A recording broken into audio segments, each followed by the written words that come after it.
Bueno, seguimos con la primera mesa que tienen ustedes en el programa, en la que vamos a hablar del sistema político de China hoy, sus retos y sus ambiciones. Y tenemos para ello a dos grandes ponentes, a Águeda Parra, que es fundadora y editora de China Geotech, como cabe imaginar, es analista de China, y con el profesor Florentino Portero, que es la sabiduría personificada. Llevamos 40 años trabajando juntos y yo aprendo de él cada vez que le oigo hablar. Águeda, ¿podemos hablar un poco de cómo el ámbito económico y tecnológico chino y cómo su reconversión de la tecnología en comercio ha ayudado a hacer una revolución del comercio de China con el mundo? Bueno, buenos días a todos. Muchísimas gracias por la invitación al Instituto. Y efectivamente, yo creo que en las últimas 4 décadas, ¿no?, lo que es el proceso de cambio que ha tenido China a convertirse, ¿no?, en la potencia económica que es, sin duda alguna, está mucho más impulsada en estas últimas 2 décadas por la componente tecnológica dentro de esta parte económica. China ha entendido perfectamente que para intentar no caer en la trampa de los ingresos medios, para llegar a ser una economía avanzada, necesita incorporar estas nuevas tecnologías a lo que es el ámbito de desarrollo del país. No solamente los miembros dirigentes son más tecnócratas que economistas, como eran en anteriores fases, sino que lo que se ha posicionado China es más en esta posición de no solamente intentar alcanzar, ¿no?, ese nivel que le permita competir en el ámbito de las nuevas tecnologías, sino incluso intentar liderar algunas de ellas. Cuando hablamos de nuevas tecnologías, pues es un amplio rango, dependiendo cómo sean las clasificaciones, pueden llegar incluso a ser hasta 60 clasificaciones, pero normalmente hablamos, ¿no?, de unas cuantas menos, ¿no? Solemos hablar de la inteligencia artificial, solemos hablar de la computación cuántica y, evidentemente, ¿no?, dentro de lo que son los ámbitos de los coches eléctricos y las renovables, pues ahí también hay toda una tecnología nueva, tecnología verde, en la que, sin duda alguna, pues China tiene una baza fundamental porque, bueno, pues lleva muchísimos más años en el ámbito de desarrollo de estas tecnologías, y se ha posicionado mucho mejor, y en el otro ámbito es en donde, bueno, pues aspira, ¿no?, a ser, pues, más o menos, según los cálculos de China en el 2030, pues un férreo competidor, ¿no?, y liderar también, ¿no?, por este entorno. Pero hablas de la fecha 2030, que es la que dan ellos mismos.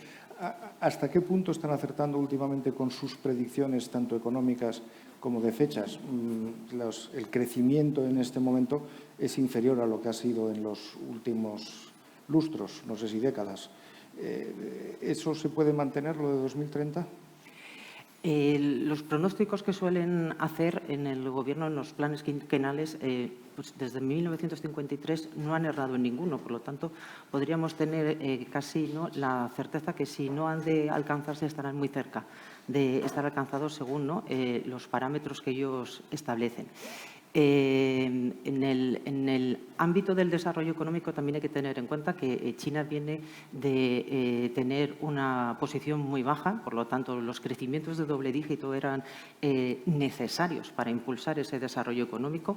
Si no, no se hubiera podido dar este ámbito en el cual ahora China es la segunda potencia mundial. Evidentemente, su entrada en la Organización Mundial de Comercio le impulsó a tener este doble dígito, pero sí que es verdad que hay determinadas palancas en las cuales ya China empieza a tener exceso de capacidad, exceso de producción y, por lo tanto, ya está acercándose a unos niveles en donde la economía ya es algo más desarrollada y los niveles nunca van a volver otra vez a recuperarse a ser de doble dígito. Pero, perdona, una pregunta políticamente incorrecta. ¿Por qué debemos creernos la información que China nos suministra sobre sí misma en un régimen en el que la libertad de expresión es cero y la transparencia es casi cero? ¿Por qué tenemos que creernos que eso es verdad? Podemos efectivamente tomar una posición u otra. Lo que sí que es verdad es que ahora mismo China está liderando determinadas tecnologías y está liderando determinadas tecnologías en determinados sectores industriales. El liderazgo que tiene además China en la cadena de suministro y en el abastecimiento de las materias primas que van a ser necesarias para esta próxima década decisiva, esto es una absoluta realidad. Para la Unión Europea es una cuestión bastante compleja porque en determinados ámbitos China protagoniza hasta el 60% de la cadena de suministro de los minerales tecnológicos que van a ser necesarios. Incluso en el tema de las tierras raras llegan incluso hasta el 100%. Y eso, pues al final, no forma parte de las estadísticas, no forma parte de ninguna narrativa, eso forma parte de cómo se producen, ¿no?, estas dinámicas dentro de los ámbitos sectoriales e industriales y por los que ahora mismo estamos viendo, ¿no?, pues esta progresión tan dinámica en las políticas industriales de todo el mundo, no solamente Estados Unidos, no solamente los países asiáticos, la propia autonomía estratégica de la Unión Europea precisamente está impulsada, ¿no?, por este posicionamiento que durante las 2 últimas décadas pues, ha sido mucho más potente de China en ámbitos en donde ahora se han convertido, ¿no?, en un evidente elemento clave, ¿no?, para esa transición energética y digital a la que nos vamos a enfrentar todos. Volveré contigo, pero Tino, ¿podemos hablar desde un punto de vista histórico, no del momento actual solo, de qué es la élite china? Desde luego, buenos días a todos y encantado de participar en esta mesa redonda. Sin duda, en primer lugar, China es hoy, casi podríamos decir, la única gran potencia en el planeta que tiene claro quién es y a dónde va. Todos los demás estamos más o menos afectados por los efectos de la globalización, la cuarta revolución industrial, y eso genera enormes divisiones. El caso más evidente sería Estados Unidos, donde hay acuerdos sobre temas muy concretos, pero enormes desacuerdos sobre otros. China, en su evolución, ha dejado atrás a Carlos Marx, ha dejado atrás en gran medida a Mao Zedong, sigue fiel a Lenin, pero sobre todo ha rescatado a Confucio. Y con Confucio y con Lenin lo que hace es convertir al Partido Comunista de China realmente en el motor, en el líder de un país en profunda transformación. Es un país asentado en cierto rencor. Rencor porque durante muchos siglos, es una potencia milenaria, ha sido referencia en una parte muy importante del planeta, tienen un gran concepto de sí mismo y ese gran concepto está bien fundamentado históricamente, pero no entendieron la primera revolución industrial, los japoneses sí y rectificaron, los chinos no, y eso les llevó al hundimiento del imperio chino. Luego llega la guerra civil, llega la guerra contra Japón, llegan los errores de Mao Zedong. El resultado es que pierden la primera revolución industrial, pierden la segunda revolución industrial y llegan tarde a la tercera revolución industrial. Hoy, en ese curioso mix entre Confucio y Lenin, el Partido Comunista se arroga la condición de líder y a partir de allí son capaces de definir de verdad una estrategia que se expresa en tácticas que son completamente políticas, tanto interior como exterior. Es muy importante, y eso tiene que ver mucho Confucio con la historia de China, la muy exigente formación de los cuadros superiores del partido, más allá del gobierno. El gobierno es instrumental, pero la élite es el partido. El partido dirige a la administración y dirige a las empresas. Las empresas pueden ser privadas, pero están dirigidas por el partido. El partido lo sabe todo. Y cuando un presidente o un consejero delegado pierde el rumbo, pues se le convoca a ejercicios espirituales que pueden durar meses o una vida, hasta que ve la luz, que es la luz del partido. En ese sentido podemos decir, uno, que los cuadros superiores del partido son gente muy competente, en estos momentos, desde luego, más competentes que los norteamericanos o que los europeos, que estamos a 3 o 4 escalones por debajo. O sea, hace tiempo hemos dejado de cuidar la selección de élites en Europa. La gente de calidad está en la empresa, no está en el gobierno.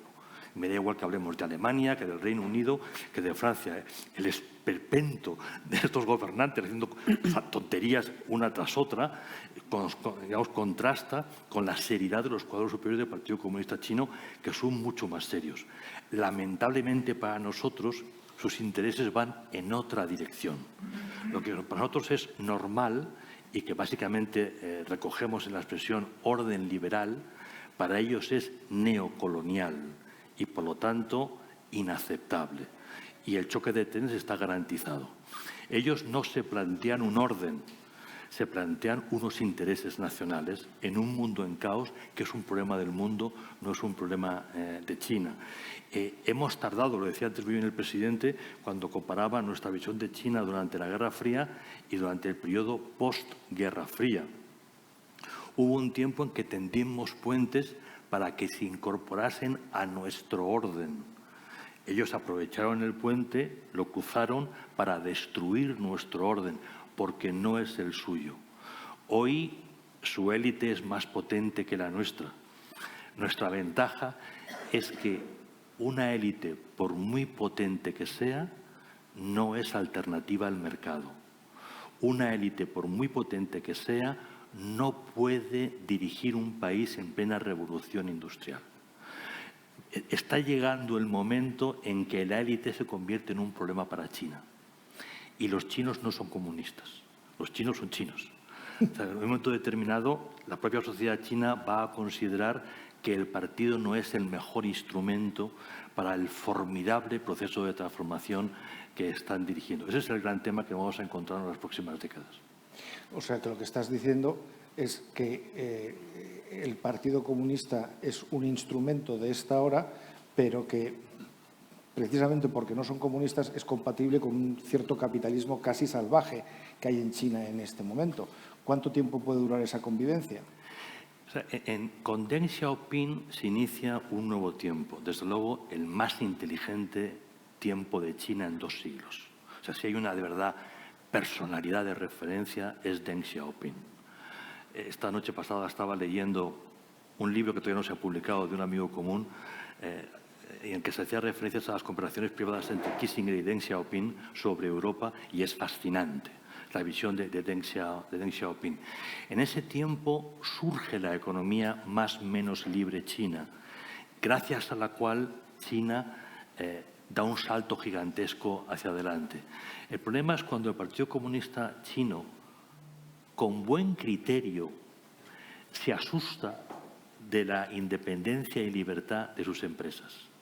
Porque esas empresas empiezan a tener una visión estratégica de China que no es coincidente con la visión estratégica del Partido Comunista Chino.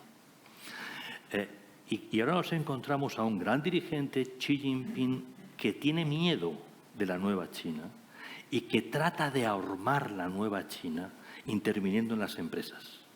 Eso va a ser una garantía, por una parte, de un menor crecimiento chino. Y por otro lado, vamos a ver cómo se resuelven a partir de ahora las tensiones derivadas de un crecimiento tan acelerado, que en gran medida es mérito del Partido Comunista Chino. Pero claro, esa contradicción de intervenir en las empresas al tiempo que se quiere tener un sector privado potente, antes o después tiene que estallar, eso no se sostiene. Sin duda, pero el crecimiento de China está en las empresas, no en el partido. Sí, sí, claro. Esa es la gran contradicción. Por eso, lo veo difícil de mantener. Sin salirnos de esto, Águeda, ¿carecen de principios éticos las grandes empresas chinas? ¿En qué sentido? Bueno, a ver, cuando tú quieres competir con Occidente, yo creo que no lo hacen muchas veces en igualdad de condiciones. El coste de la mano de obra en China es muy inferior, por lo menos en partes de China, al que es en Occidente, y los derechos de los trabajadores no sé si están regulados de alguna forma que pueda ser comparable a los derechos que tienen en Occidente. Es decir, no sé si estamos compitiendo en igualdad de condiciones o no. Bueno, a ver, eso es un tema que se ha venido, ¿no? y se sigue hablando en varios ámbitos, pero la China de ahora no es comparable, ¿no?, a la China que empezó a crecer. En la China de ahora el ámbito laboral es muy competitivo. Tenemos que tener en cuenta que la mayor parte de toda la fuerza laboral, una gran parte ha estudiado en el extranjero, por lo tanto espera volver a China y tener puestos de responsabilidad alto. Por lo tanto, ya la remuneración ya no es tan baja ni tampoco lo que son los salarios medios, ¿no?, que pudiéramos decir son tan bajos como podríamos esperar. Y esto se ve claramente porque lo que es en la cadena de valor, China ya no está en la parte baja de la cadena de valor. Después de China, al revés, China ya, a medida que se ha ido subiendo en esta cadena de valor, han empezado a emerger otros países como Malasia, Tailandia, que han ido ocupando esa cadena baja. Por lo tanto, son países que se han incorporado a la cadena de valor tecnológico gracias al espacio que ha ido dejando China y, por lo tanto, a medida que tú creces, también te crece, ¿no?, esa remuneración. Y la parte más baja de los salarios sigue estando en otros países que están emergiendo, ¿no?, dentro de todo lo que es esta complejidad. Por lo tanto, la competencia es importante. Las empresas chinas tienen el foco puesto en ampliar esa huella digital. Si tenemos en cuenta en estas 2 décadas, hay algo bastante simbólico, que por una parte está la política Go Global, que fue al principio de los 2000, por lo tanto surgieron empresas como Huawei, como ZTE. Huawei sigue siendo una de las más punteras tecnológicas chinas, y ahora lo que tenemos, ¿no?, es esta capacidad que ha proporcionado la nueva ruta de la seda en su componente digital, de que otras empresas, en este caso Alibaba, que es la que ha crecido en estas 2 últimas décadas, pues se vaya posicionando. Por lo tanto, cuando llegan al entorno laboral, llegan a un entorno laboral en donde es competitivo, en donde es internacional y donde hay determinadas dinámicas en las cuales pues tú tienes que competir competitivamente dentro del ámbito empresarial y de las dinámicas que se ponen. Cambiemos un poco de enfoque. ¿Cómo es en este momento el despliegue de la diplomacia china en Oriente Medio? ¿Esta relación en qué momento se encuentra y qué retos tiene por delante?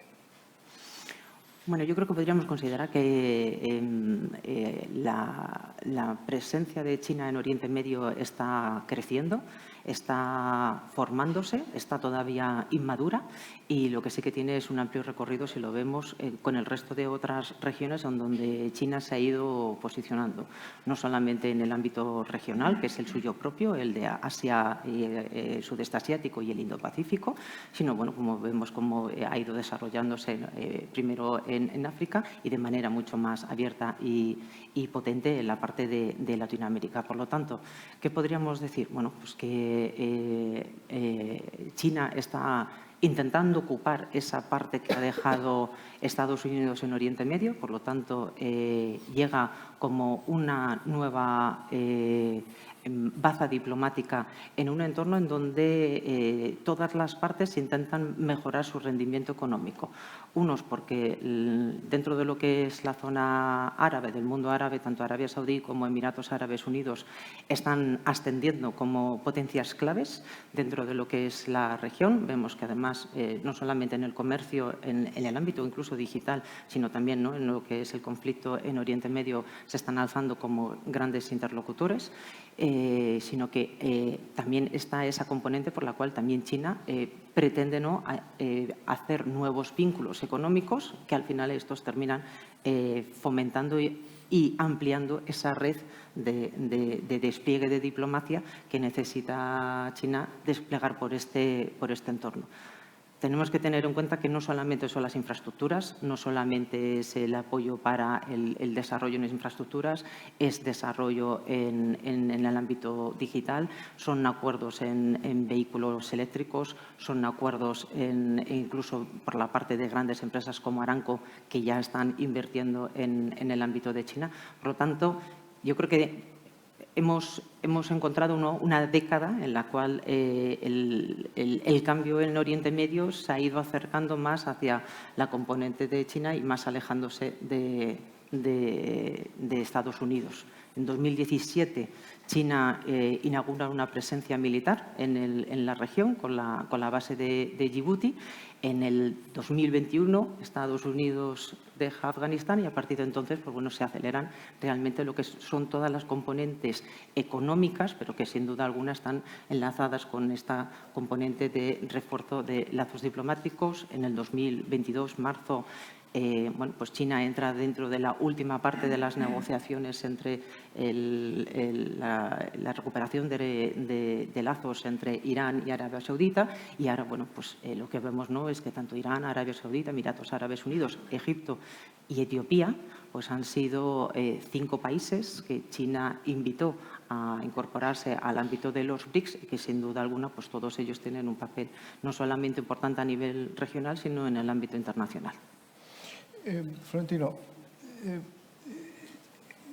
siendo esta singularidad de que China es un país gobernado por un partido comunista que no es comunista, en este momento parece que eso puede ser una razón para que no cause preocupación su expansión por el mundo como potencia económica. No sé si inversora a veces puede ser exagerado, pero parece claro que ellos lo que buscan esencialmente es hacer negocio y no pretenden ninguna indoctrinación política de aquellos países en los que caen.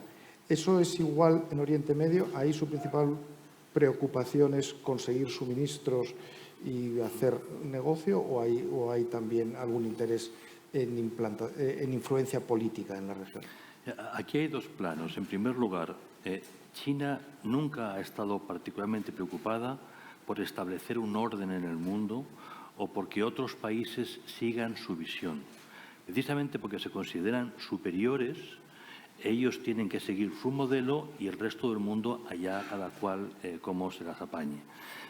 Es el país en sentido ideológico menos imperialista posible.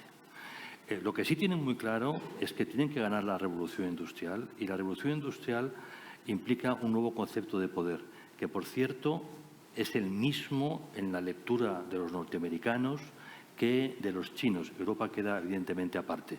Es un concepto de poder que se basa en 4 elementos: cadenas de suministro, fuentes de energía, innovación y patentes y cadenas de distribución. Por lo tanto, China en primer lugar lo que quiere es garantizarse aquello que más necesita, en lo que es más vulnerable, energía. Y junto a ello las cadenas de suministros, cadenas de distribución. Oriente Medio es un punto neurálgico de comunicaciones. Lo hemos visto ahora con lo ocurrido en el estrecho de Bab el-Mandeb y todo el tema del Mar Rojo. Por ahí, por lo tanto, quiere garantías y quiere seguridades. Pero en segundo lugar, hay un principio básico en la política exterior chino que coincide con un principio básico en la doctrina de Jomeini, que es la condena del neocolonialismo o del colonialismo. Para Jomeini es fundamental que Occidente en general y Estados Unidos en particular abandone el espacio islámico. Y por lo tanto, Jomeini apoyará, y los seguidores de Jomeini con ello, a cualquier fuerza política en el mundo musulmán que sea clara y abiertamente antioccidental. Por ahí podemos entendernos por qué Irán apoya a Hamás cuando Hamás son suníes. Los iraníes desprecian a Hamás absolutamente, pero es un instrumento para combatir a Arabia Saudí, que es de verdad el objetivo.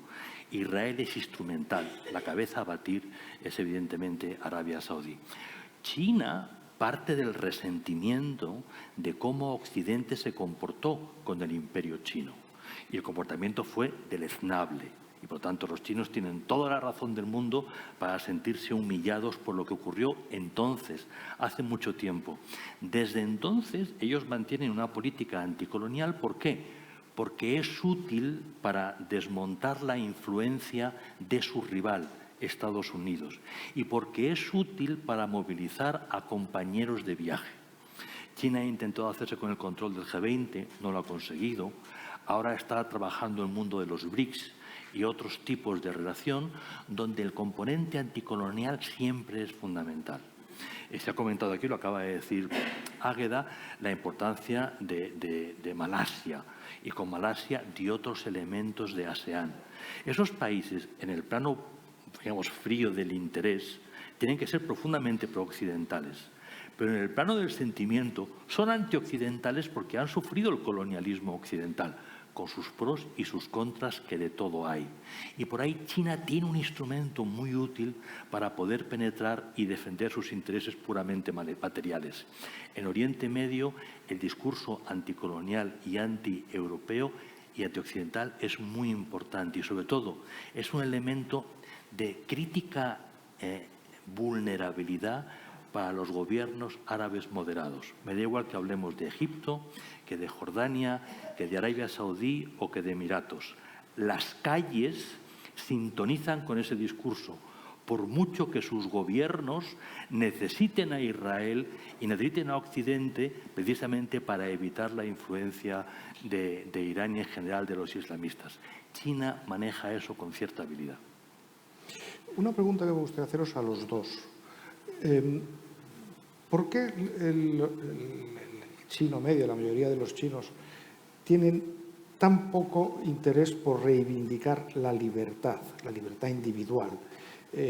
¿Por qué jamás vemos, jamás, las vimos en Tiananmen, pero muy pocas veces vemos manifestaciones de carácter político o reivindicativo de derechos humanos, laborales o de ningún otro tipo? ¿Qué ocurre en la cultura china para que sea tan sumiso ante el poder, sea el emperador en su día o sea el Partido Comunista hoy en día?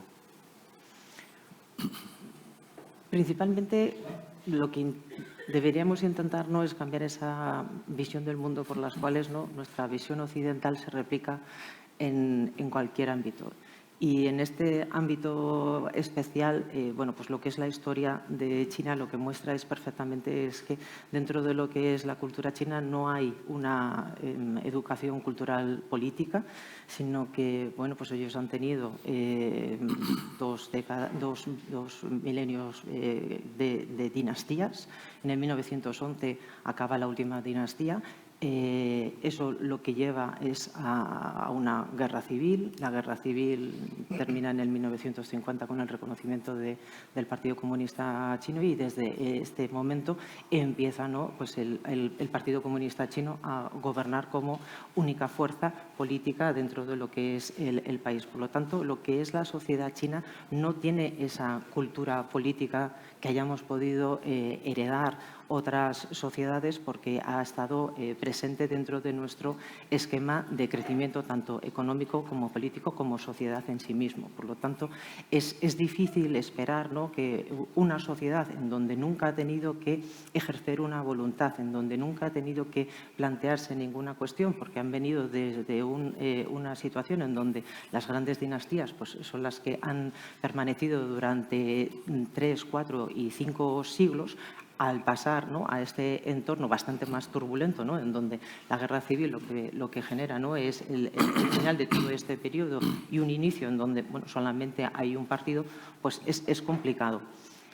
Podríamos decir, bueno, pues ahora las sociedades son más cambiantes, las sociedades son más abiertas, la tecnología tiene esa parte de visibilidad, de apertura al exterior, pero aquí de nuevo pues tenemos esa cuestión en donde China lo que ha venido es creciendo de manera paralela a lo que es el mundo occidental, de manera paralela en el ámbito digital, porque la intención de no injerencia de aquellas grandes potencias de que pudieran asentarse dentro de lo que es el ámbito de desarrollo tecnológico de China, lo que ha generado es esos grandes titanes tecnológicos que ahora mismo conocemos y que están presentes a nivel internacional, compitiendo a nivel internacional, pero estos mismos agentes tecnológicos son los que han generado este ecosistema tecnológico por el cual las empresas extranjeras han tenido mucho más complicado el incorporarse. Por lo tanto, hay una especie de barrera digital en la que se sigue manteniendo y aunque haya determinadas oasis, podríamos decir, ¿no? de conexión con el mundo exterior, porque ya la sociedad china ya viaja más, se relaciona con el exterior, ya tiene muchísimo más contacto. Dentro de lo que es el ámbito propio de la sociedad china, pues no existe este sentimiento como tal cual nosotros lo entendemos dentro de lo que somos las economías occidentales. Siguiendo en la misma línea, intentando decirlo de otra manera, nuestro concepto de libertad es nuestro. Tiene su fundamento en la teología judía y Dios hizo al hombre a su imagen y semejanza. Por eso está dotado de dignidad y de ahí se deriva toda una teoría política. En el mundo chino prima Confucio, que en cierta medida es expresión de su propia cultura. China es comunitarista, prima el conjunto sobre el individuo. Y eso nos vale también para otras culturas. Entonces, no pensemos que todo el mundo va a ver las cosas de esa manera que nosotros. En segundo lugar, y ya centrándonos en nuestro propio caso, que nos puede valer como espejo para entender China. El general Franco gobernó España durante 40 años. Lo más parecido a una crisis política que tuvo fue un día que el general Varela, en los años de la Segunda Guerra Mundial, entró indebidamente en el despacho del general para exigir la restauración de la monarquía. El general Franco resolvió la crisis exigiendo a Varela que saliera y volviera a entrar, pero esta vez debidamente. Eso es lo más parecido a una crisis que tuvo Franco en 40 años. Y nosotros somos occidentales. Con esto lo que quiero decir es que las sociedades tienen agendas y en cada momento hay prioridades. Cuando, y ahora vuelvo a China, vienes del final del imperio, vienes de la guerra civil, vienes de la guerra contra Japón, vienes de los desastres provocados por Mao Zedong y sus señoras, tienes otras necesidades. Y las necesidades es, voy a formar una familia, quiero un piso, si es posible, si el partido me deja, compro un coche o una moto eléctrica o lo que sea, quiero el futuro de mis hijos. Cuando vas resolviendo, te encuentras con Tiananmen. Es decir, los jóvenes de Pekín, de clase bien, los niños bien de Pekín, como los niños bien de Túnez o de Egipto en las primaveras árabes, estos ya sentían otras necesidades. Pero hay un tiempo para cada cosa. Entonces, por una parte, la cultura china es más comunitarista que nosotros y, en segundo lugar, los chinos tienen ahora otras necesidades. Igual que ocurría con la primavera árabe, estaban pidiendo justicia más que libertad. Los chinos están todavía en la fase de justicia. Ya llegará la libertad si resuelven primero el tema de la justicia. Nosotros tardamos 40 años en recuperar las libertades que tuvimos en los tiempos de Alfonso XIII. Bueno, entonces estamos de acuerdo que esto no es que la libertad sea una visión occidental del hombre, la libertad individual. Es que antes o después, cuando tú vas consiguiendo, sobre todo cuando vas consiguiendo una posición acomodada y de mejor calidad de vida y demás, lo siguiente que llega necesariamente es pedir derechos de otro tipo. No sé si llamarlos políticos. Sí, pero hay culturas donde eso está patente y escrito y otras culturas donde no está tan claro. Y por lo tanto les va a costar un poco más. Águeda, los BRICS y el sur global en las ambiciones de China hoy en día, ¿dónde están? Bueno, pues hemos visto, ¿no?, hace este fin de semana, ¿no?, lo que es la firma, ¿no?, de la cumbre de paz que se ha celebrado en Suiza. Pues de los 90 países que han asistido, 80 han firmado ese acuerdo de paz y precisamente entre los 12 que no han firmado pues está Arabia Saudí, está Emiratos Árabes, está Brasil y está Egipto, que precisamente son aquellos países que se han incorporado nuevos en el 1 de enero a formar parte de este grupo de los BRICS. Por lo tanto, lo que sí que se ve, ¿no?, es que dentro de lo que es esta confluencia económica por ambas partes, en las que ambos dos ejes se ven beneficiados, ¿no?, porque tenemos que tener en cuenta, ¿no?, para los estados del Golfo, China es su primer cliente. Se lleva hasta una cuarta parte de todo el volumen de hidrocarburos que genera la región y por ahí pasa el 20% de todo el comercio marítimo de China. Por lo tanto, evidentemente, hay más que cuestiones económicas a tener en cuenta. Pero cuando juntas a determinados países en tu ámbito y lo que vas es reforzando esas alianzas a través de este despliegue de diplomacia, generando unas alianzas que en primer momento se pueden ver muchísimo más dentro del ámbito económico, es decir, esta alianza de los BRICS fundamentalmente está asociada a grandes exportadores de materias primas, grandes exportadores de commodities. Esto es una complejidad añadida si tenemos en cuenta que hay posibles vulnerabilidades que pueden surgir por la coyuntura internacional que actualmente vivimos, pero no solamente estos países se unen en acuerdos de tal manera que ellos entre sí tengan mayores facilidades, ¿no?, de comercio entre ellos mismos, sino que además las narrativas de China pues están creciendo dentro del ámbito de los países con los cuales China se está relacionando de manera más intensa a través del comercio y de la inversión. Tino, vamos un momento a algo que hemos mencionado ya antes, que es la relación de China con un actor principal que es Irán. ¿Eso lo limitamos exclusivamente a los suministros, como estaba mencionando ahora Águeda, de otros países del Golfo, o ahí hay algún interés también, no político, pero no sé si es de estrategia de ubicación en la región? China tiene muy claro que su rival en las próximas décadas es Estados Unidos, y Estados Unidos tiene muy claro que su rival en las próximas décadas es China. Y las dos políticas de las dos potencias giran en torno a esto. China hoy es capaz de desarrollar una política más coherente, más en detalle, mientras que Estados Unidos sufre tensiones dentro del Capitolio que le impide llegar a una política, digamos, más precisa, más concreta.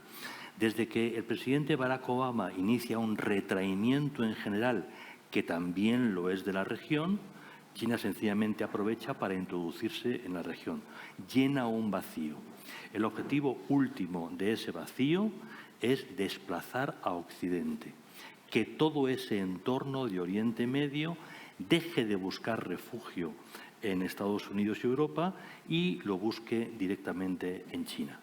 Para eso, hoy Irán es su mejor socio. Está tratando de atraer a los saudíes. Los saudíes, por una parte, juegan a ser líder, son el califato virtual. Ya no hay califato desde que cayó el otomano, pero el califato es la única forma legal, legítima en el Islam de poder gobernar. Arabia Saudí, como país que es sede de 2 de los 3 santos lugares, se siente obligada a cumplir esa función. Como es rica, puede distribuir dinero, juega a ser líder, pero es espectacularmente vulnerable. Poca población, unas fuerzas armadas desastrosas, alto nivel de corrupción en muchos sentidos. Si además Arabia Saudí percibe que su padrino se ha ido, que es Estados Unidos, que ya no puede confiar en Estados Unidos, por una parte busca apoyo en Israel, pero por otra triangula y busca apoyo en China. Igual que Malasia, igual que Indochina, hemos dejado de ser socios fiables y previsibles. Occidente pierde autoritas a una velocidad de vértigo en esa parte del mundo porque no somos capaces de mantener una estrategia y, consiguientemente, ser aliado nuestro es jugar a alto riesgo. Así que estos países tienen que triangular. China atrae gravitacionalmente a los saudíes, les invita a invertir, los saudíes levantan refinerías en China, para de esta manera que el vínculo sea permanente y poco a poco desplazar a Occidente. Pero volviendo a lo que decíamos antes, esa triangulación ahora se hace con una nueva potencia que, a diferencia de lo que ocurría con Estados Unidos o con otros países, con Estados Unidos esencialmente, el interés no es un modelo político, sino puramente comercial. Con la Unión Soviética también, cuando estaba en esas triangulaciones, también era un interés político. Así es. Ahora eso ha desaparecido. Absolutamente. Muy bien, señores, pues vamos a terminar aquí, vamos a hacer un descanso y seguimos en media hora. Muchas gracias.